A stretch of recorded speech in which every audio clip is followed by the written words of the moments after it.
कि इंडिया गठबंधन के दल सब बिकने लगे हैं, अखिलेश के 25 सांसद की बारी है। अब अखिलेश यादव को लेकर के अलग अलग तरह की बातें कही जा रही हैं, अलग अलग तर्क भी दिए जा रहे हैं, लेकिन लगता नहीं है कि अखिलेश बच जाएंगे अब, क्योंकि अगर अखिलेश बच गए तो यह जितना टूटे हैं इंडिया गठबंधन के और जितना पैसे बांटे गए हैं, इसका कोई मतलब अर्थ नहीं रहेगा, इसका कोई फायदा नहीं होगा इस सरकार को। इसलिए वह टूटना बहुत जरूरी है। और बिल तो पास इसी मानसून सत्र में होगा, संविधान संशोधन बिल, डिलिमिटेशन और वन नेशन वन इलेक्शन। और यह होते ही संविधान की कोई जरूरत नहीं है इस देश को, पूरा संविधान बदल जाएगा और एक रात के 8 बजे ऐलान होगा कि आज रात 12 बजे से इस देश को हिंदू राष्ट्र घोषित किया जाता है और इनको बोलने की आजादी नहीं है। यह चीज होगा, यही नियत और इसी सोच के साथ सब कुछ आ रहा है।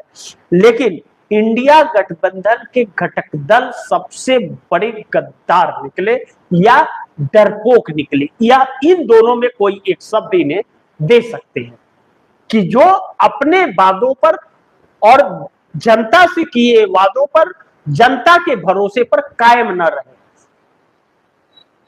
तो बाकी एनडीए में जो थे, चाहे नीतीश नायडू जो भी थे, वह तो खुलेआम भाजपा के साथ थे कि भाई हम तो दमन करने आए हैं, हम तो हिंदू मुस्लिम मंदिर मस्जिद करने आए हैं, सीधा कर ही रहे थे वह।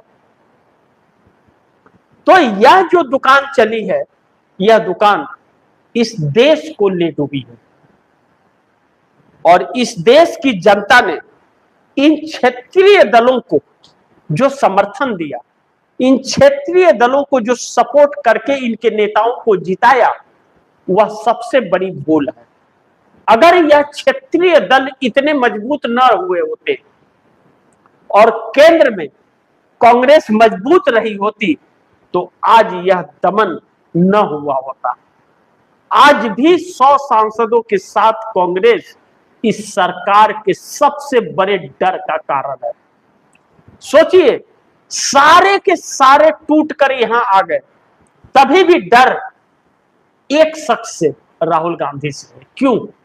क्योंकि वह चट्टान की तरह इस सरकार के सामने खड़ा है। वह न तो डर रहा है, बल्कि यह सरकार उससे डर रही है। बाकी अब तो सब ऊपर वाले के हाथ में है और देश की जनता के हाथ। बाकी जो भी होगा, खबरें आप दर्शकों तक लाते रहूंगा। आप दर्शकों की क्या राय है, क्या सुझाव है, कमेंट बॉक्स में जरूर दीजिएगा। इस खबर को ज्यादा से ज्यादा शेयर कीजिएगा, अपने दोस्तों को भी कहिएगा आगे शेयर करें। और आपने टीएफडी इंडिया न्यूज़ 24 को सब्सक्राइब नहीं किया, सब्सक्राइब कर लीजिए, अपने दोस्तों को भी कहिएगा सब्सक्राइब करें। मिलते हैं अगली खबर के साथ, तब तक के लिए नमस्कार।